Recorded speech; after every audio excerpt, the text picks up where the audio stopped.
नमोस्तु भगवान।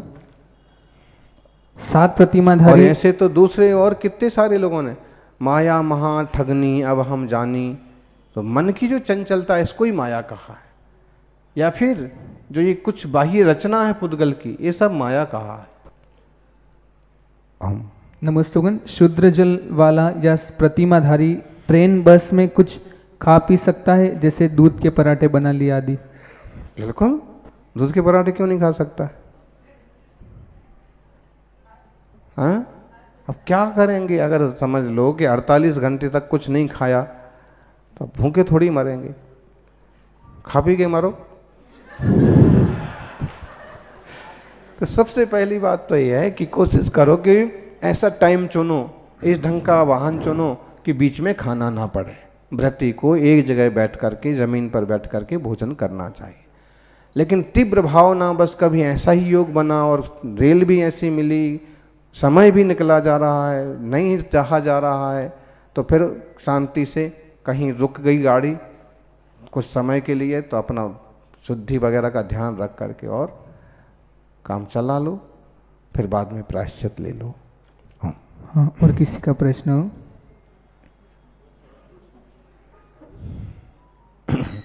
ऐसा होता है, पति पत्नी में झगड़ा हो गया आपस जोरदार, आदमी कहता है कि मैं तो आत्महत्या कर लूंगा, पत्नी कहती कि कौन मना करता है?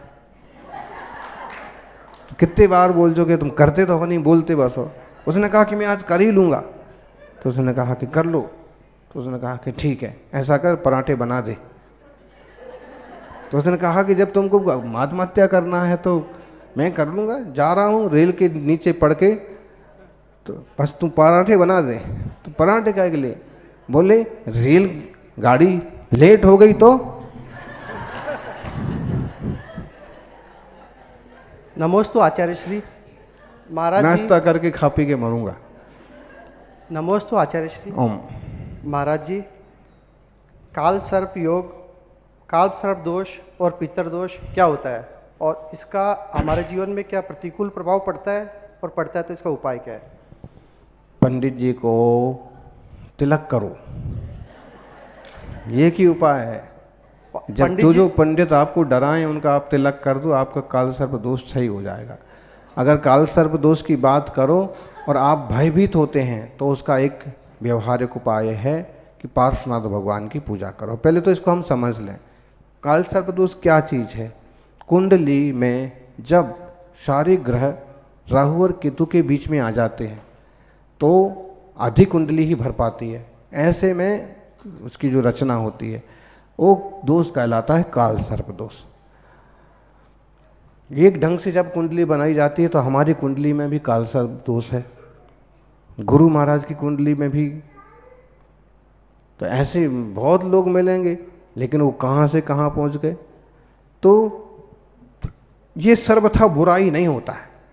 दूसरे ग्रह नक्षत्र ठीक ठाक पावर में हैं तो उसका असर अलग हो जाता है। तो ये दोष जरूर है, या हम ये समझ लें इसका आशय कुछ जीवन से संबंधित ऐसा है कि आप एक तरह से बंदिश में हैं, फिर भी उसमें अगर कुछ और विशेष ग्रह अपने विशेष पावर में बैठे हैं तो फिर वो, और कुंडली तो सूचक है कि ऐसा हो सकता है, इस टाइप के इस नक्शे से ऐसे मालूम पड़ता है कि ऐसा हो सकता है। ऐसे में अगर आप पार्श्वनाथ भगवान की विशेष आराधना करें, नमोकार के विशेष जाप करें, तो ये सारे जंजाल निपट जाते हैं। ऐसे पितृदोष संबंधी हमें लगता है जीते जी माँ पिता की अच्छे से सेवा करना चाहिए तो कोई पितृदोष नहीं होगा, और नहीं तो फिर वो कोई परेशानी हुई तो दूसरे बोलते आपने पितर शांत नहीं किया, आपने श्राद्ध नहीं किया होगा, पितृदोष है, ये है वो है। जीते जी अपने माता पिता का लोगों को पूरा पूरा ध्यान रखना चाहिए ताकि उनका जीवन भी अच्छा हो, मरण भी बहुत सहजता शांति से समाधि पूर्वक हो, कोई दोष नहीं होता है। नमोस्तु महाराज, नमोस्तु महाराज जी। नारी के जीवन के अंदर सुख का अनुभव होता है या नहीं? जाना है क्या? अरे नरक का क्यों पूछते हो? स्वर्ग की बात क्यों नहीं करते हो? संयम की बात क्यों नहीं करते हो? महाराज ये भाव चेंज हो जाते हैं। तो ये समझ लो कि नरक में तो दुख ही दुख है, लेकिन फिर भी तीर्थंकर भगवान का जब जन्म होता है तब एक क्षण के लिए शांति जैसी लगती है, थोड़ी सी शांति महसूस होती है। अपन को इस भाव का सही उपयोग करना है। तप द्याव खमंगम का मार्ग लेके स्वर्ग जाना है, नरक की बात ही मत करो। ओम। जल परम पूज्य आचार्यगण सुनील सागर जी गुरुदेव की नमोस्तु। आचार्य श्री पधारो महाराज देश रीछा से राजेश जैन। गुरुदेव, योग को आश्रव क्यों कहते हैं? तुम्हारे पिताजी को ज्ञान कहाँ से प्राप्त हो गया इतना?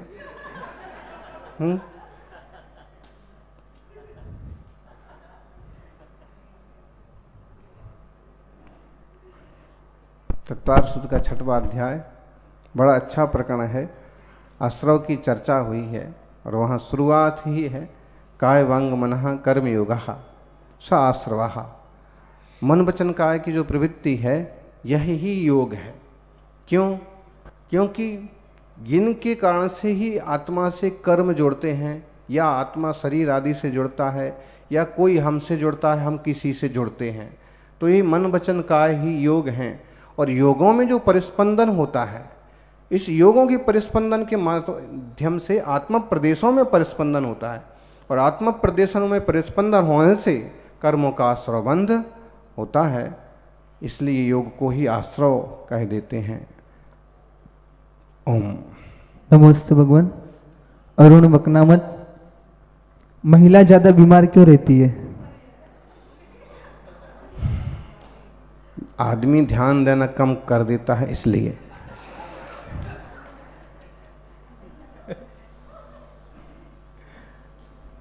अगर बराबर पूरा ध्यान रखा जाए, सिंपैथी रखी जाए, समय समय पर पहुंचा जाए, पूछते रहें या उनसे हमेशा दबे रहें, तो बीमार नहीं पड़ेंगी। क्योंकि फिर वो बॉस हैं, अब बीमार पड़े तो अस्पताल कौन लेके जाए। एक जो होती है सिंपैथी की चाह, उस कारण से भी कई लोग बीमार होते हैं। मातृवर्ग में तो ये विशेष होता ही है। कई बार दादा बाबा बुजुर्ग मम्मी पापा भी हो सकते हैं। अगर आपने उनसे एक तरह की दूरी बना ली, आप बिल्कुल ध्यान नहीं दिखते हैं, तो वो एक तरह से अस्वस्थ रहने लगते हैं।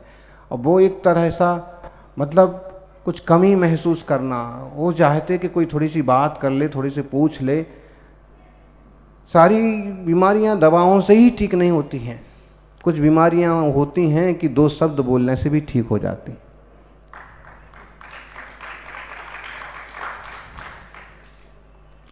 नमस्ते भगवान। प्रेरणा शाह सागवाड़ा से, पूजन में फल की जगह छिलके वाली बादाम चढ़ाई जाती है, वो किसी के खाने योग्य नहीं होती, और मंदिर के पुजारी उसको बाजार में बेचता है, और वही पूजा बादाम खरीदने पर वापस आ सकती है, तो क्या हमको निर्माल्य का दोष लगेगा? यदि दोष लगता है तो उसकी जगह हमें क्या चढ़ाना चाहिए? जो चढ़ा सकते वो चढ़ाओ, हम क्या बोलें। दूसरी बात है कि दूसरी दुकान से खरीदना, और नहीं तो फिर जो आपकी पद्धति है उस हिसाब से चलो, तो आप जो चढ़ाएंगे वो सामने वाले के काम भी आएगा, और सामने वाला का मन भी खुश हो जाएगा, और आपका भी अपनी भक्ति भाव से चढ़ाया गया पदार्थ किसी के उपकार में लग जाएगा। ओम। नमस्ते भगवान। आहार कितने प्रकार के होते हैं? क्या लेपाहार भी एक आहार होता है क्या? अगर हाँ तो मुनि उसको ले सकते हैं?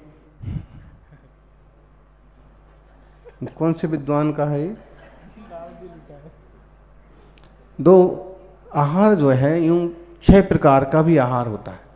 सामान्यतः अपन समझते हैं कि मनुष्य का आहार ही आहार है, लेकिन नहीं, यूं 6 प्रकार का भी आहार होता है। कौन कौन सा? ओजाहार, लेपाहार, कर्माहार, नो कर्माहार, मानसिक आहार, कवलाहार। जो मनुष्य या जानवर करते हैं तो आखिरी है कवलाहार। लेकिन सबसे पहले अपन देखें पंछियों के जो आहार होता है। इतना छोटा सा अंडा है, अंडे के अंदर बच्चा है। अब बच्चा पहले उस पर चिड़िया पंछी आ करके बैठता रहता है, उसको उष्मा देता रहता है, ओज देता रहता है। अच्छा, एक समय के बाद अंडा फूट गया और इतना सा बच्चा निकला। जबकि उसकी अवगाहना इतनी बड़ी तक हो सकती है। अब उतने से के ऊपर रोज रोज आके बैठता है, वो कोई खाता तो है नहीं वो दाना, इतना सा उसका मुंह ही नहीं खुलता है, तो भी रोज रोज आके वो पंछी उस पर बैठता है, उसको ओस देता है छाती के बल, पेट के बल, तो धीरे धीरे वो बढ़ता जाता है। और इतना सा जो था वो हफ्ते भर में इतना बड़ा हो जाता है, महीने भर में आधे कबूतर बराबर, बाद में मुंह खुलता है। ये ओजाहार, ओज से भी विकास हुआ। उसके बाद जैसे अपन कर्माहार लो, नारकियों के कोई दाल साग रोटी तो होती नहीं है, और वहाँ की मिट्टी जो खतरनाक जहरीली मिट्टी होती, मुंह में डालते भी हैं तो मुंह जल जाता है, वेदना ही वेदना है।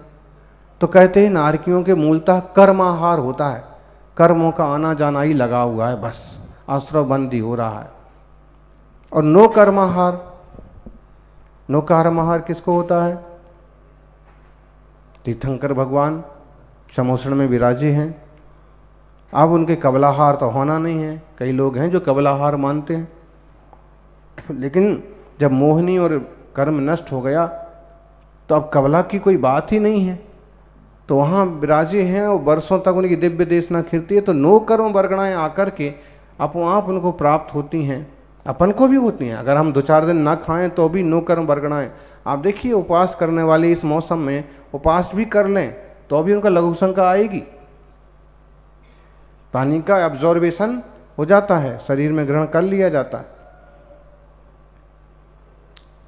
ऐसे ही इस टाइप से नो कर्म वर्गणाएं शरीर को प्राप्त हो जाती हैं, तीर्थंकर जैसे महापुरुष। फिर कर्माहार, नो कर्माहार के बाद लेपाहार, पेड़ पौधे, इनका कौन सा आहार है मूलतः? इनका ओजस भी सूरज प्रकाश संश्लेषण से भोजन बनाते हैं, लेकिन किरणें भी जरूरी हैं, वायु भी जरूरी है, लेकिन लेप, मिट्टी, हवा, वायु, पानी, इसका जो लेप बनता है या लेप चढ़ता है, उससे भी उनका विकास होता है। और उसमें मिट्टी डाल दो और तरह की खाद्य पदार्थ डाल दो तो उसका विकास और होता है। तो ये हो गया इनका लेपाहार। लेपाहार के बाद आया कवलाहार, जो अपन खाते हैं चबा चबा करके, रोटी दाल साग रसगुल्ले जलेबी, जो ये सब क्या है? कवल बना बना कहते भी हैं, एक कवर तो खा लो, एक कौर तो खा लो, और एक कौर तो ले लो, एक आध कौर, बस हमने तो कल एक ही कौर खाया था, अंतराय हो गया, बोलते ना। तो कौर शब्द जरूर आ गया क्योंकि लाको रा हो जाता है, लेकिन मूलता है कवल, संस्कृत शब्द है कवल, अभ्रंश हो गया कवर या कौर, कवा हो गया। फिर कवल से थोड़ा लंबा कौन बोले, देसी भाषा में कवा भी आ गया। तो वो जी अब रही कि अब मुनि महाराज को भी तेल लगा दिया, घी लगा दिया, तो असाता के समय या दर्द के समय वो तेल वगैरह उनको राहत तो पहुंचाते हैं, लेकिन वो उनके लेपाहार की श्रेणी में नहीं जाएगा, क्योंकि आहार लेपाहार मूलतः किसका आहार है? ये पेड़ पौधे वनस्पतियों का आहार है, जो मुंह से चबा के नहीं खाते हैं, तो वो मूलतः उनका आहार है। लेकिन औषधि आदि के प्रयोग में कुछ लगा दिया है वैयावृत्ति के निमित्त से, तो उनके लिए लेपाहार कहने वाले भले कहें, लेकिन उससे उनकी पूरी तृप्ति नहीं हो जाएगी, उससे उनका कोई जीवन नहीं चल जाएगा पूरा। आखिर में उनको कवल तो ग्रहण करना ही पड़ेगा, क्योंकि मूल उनका कवलाहार ही है। तो आवश्यकता के हिसाब से वैयावृत्ति में लेप आदि का प्रयोग कर सकते हैं, लेकिन उसी की आदत डालना और बार बार वही करना वो बुद्धिमानी नहीं है। ओम नमस्ते मुगन, दिनेश जी नवीन शादरा से। हम मंदिर जी में मूल नायक भगवान व संघ में आचार्य भगवान के तो बहुत ध्यान लगाकर दर्शन व ध्यान करते हैं, बाकी भगवान और मुनिराजों के सामान्य रूप से दर्शन कर लेते हैं, तो इसमें दोष लगता है क्या? दोष तो क्या वो लगेगा, आपका अवमानना का भाव हो तो दोष लगेगा।